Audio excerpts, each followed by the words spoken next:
Hello बच्चों, let's see this question and here this question say read the source given below and answer the question that follow। जो यहाँ पे आपको एक source दिया हुआ है, आपको इस सोर्स को पढ़ना है और इस सोर्स के बेस पे जो आपको यहाँ पे 4 MCQ फॉर्म में क्वेश्चन दिए हुए हैं वो आपको सॉल्व करने हैं। ठीक है, तो पहले हम हमारे सोर्स को पढ़ते हैं, देन उसके बाद हम हमारे क्वेश्चन आंसर सॉल्व करेंगे। India has one of the largest road network in the world. जो पूरा रोड का जाल है, पूरा नेटवर्क है, वो इंडिया में सबसे बड़ा है। मतलब पूरे वर्ल्ड में ओवरऑल रोड का जो नेटवर्क है वो इंडिया में सबसे बड़ा है। क्यों? क्योंकि ये 2.3 मिलियन किलोमीटर तक फैला हुआ है एट प्रेजेंट में ये 2.3 मिलियन तक फैला हुआ है।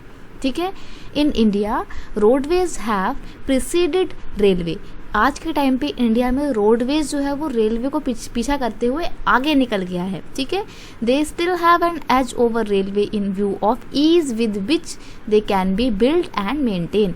आज भी रेलवे से ऊपर रखा जाता है रोडवेज को। रोडवे ज़्यादा इंपॉर्टेंट है। क्यों? क्योंकि उसको बनाना, उसको बिल्ड करना और फिर आगे जाके मेंटेन करना ईजी होता है, आसान होता है। वहीं दूसरी ओर जो रेलवे होते हैं, रेलवे ट्रैक्स को बिछा पाना बहुत मुश्किल होता है, मेंटेन करने की कॉस्ट भी बहुत ज़्यादा होती है।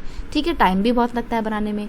National highway link extreme part of the country, these are the primary road system and are laid by the and maintain by the central public work department. जो नेशनल हाईवे होते हैं ना, बहुत अच्छे से होते हैं, बहुत लंबे लंबे होते हैं, बिल्कुल प्लेन होते हैं, कोई किसी भी तरीके का कोई बैरियर नहीं होता है इनमें। तो जो नेशनल हाईवे ये क्या करते हैं, नेशनल हाईवे का काम होता है कंट्री के एक्सट्रीम पार्ट्स को, दूर दराज के हिस्सों को कंट्री से मतलब मेन एरिया से जोड़ना।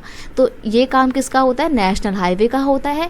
और नेशनल हाईवे को बिछाने की, मतलब नेशनल हाईवे को बनाने की और उसको मेंटेन करने की जो रिस्पॉन्सिबिलिटी होती है वो किसकी होती है? सेंट्रल पब्लिक वर्क डिपार्टमेंट की होती है, CPWD की होती है।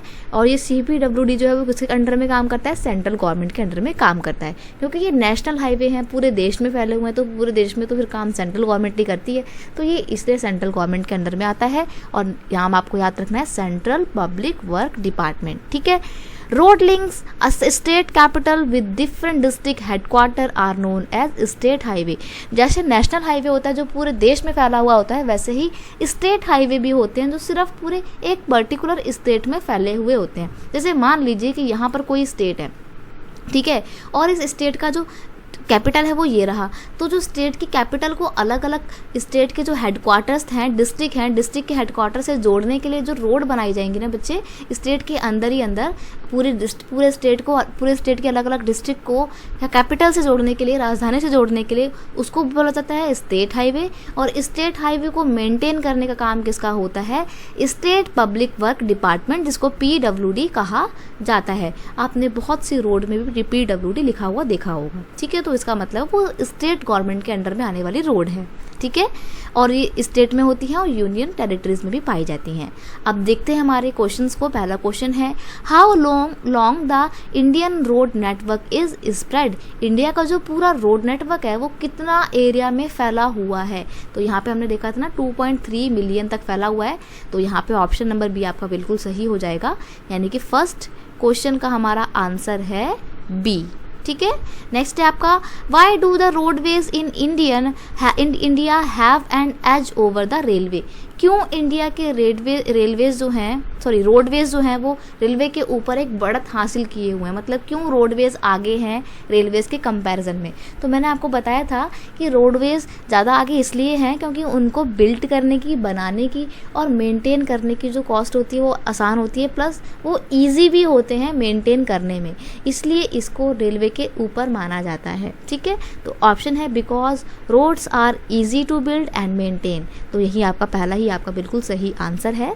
ठीक है, बाकी देखो because roads are safe to maintain, okay, because India has conventional land resources for roadways, या ऑल ऑफ द अबव। यहाँ पे आपका ए ही बिल्कुल सही आंसर रहने वाला है। तो सेकंड का आंसर है आपका ए। ठीक है, नेक्स्ट क्वेश्चन है आपका by whom the national highway are maintain. मैंने आपको बताया था अभी जस्ट पहले कि नेशनल हाईवे क्या होता है? जो पूरी कंट्री में फैले होते हैं, और पूरी कंट्री में तो फिर काम कौन करता है? सेंट्रल गवर्नमेंट करती है, तो सेंट्रल गवर्नमेंट के अंडर में काम करता है। लेकिन यहाँ पे आपका आंसर सेंट्रल गवर्नमेंट बिल्कुल भी नहीं होगा, क्योंकि सेंट्रल गवर्नमेंट सरकार खुद थोड़ी रोड बनाएगी। सरकार के अंडर में एक डिपार्टमेंट होता है सेंट्रल गवर्नमेंट के अंडर में, जो रोड्स को मेंटेन करता है, नेशनल हाईवे को मेंटेन करता है, और उस डिपार्टमेंट का नाम है central public work department, CPWD। तो थर्ड का हमारा आंसर हो जाएगा सी। ठीक है, नेक्स्ट है आपका which highway are known as state highway. कौन से हाईवे को स्टेट हाईवे बोला जाता है? तो यहाँ पे अब एग्जाम्पल दिया था ना कि जो स्टेट की कैपिटल को स्टेट के अलग अलग डिस्ट्रिक्ट से जोड़े, उस रोड को बोला जाता है स्टेट हाईवे, और उसको मेंटेन करने का काम किसका होता है? पब्लिक वर्क डिपार्टमेंट का होता है, PWD का होता है। ठीक है, तो यहाँ पे देखते हैं ऑप्शन है highways link state capital with different district headquarter, highway link one state to other state, highway link all the village of the state, या highway which are maintain by the state government. तो देखो यहाँ पे आपका option number A बिल्कुल सही है कि वो रोड जो स्टेट के अलग अलग डिस्ट्रिक्ट को कैपिटल से जोड़ता है स्टेट की, उसको बोला जाता है स्टेट हाईवे। तो फोर्थ का हमारा यहाँ पे आंसर होने वाला है ए। ठीक है, तो ये थे आपके सारे आंसर और ये थी पूरी आपकी case study. I hope you understand it well. Best of luck.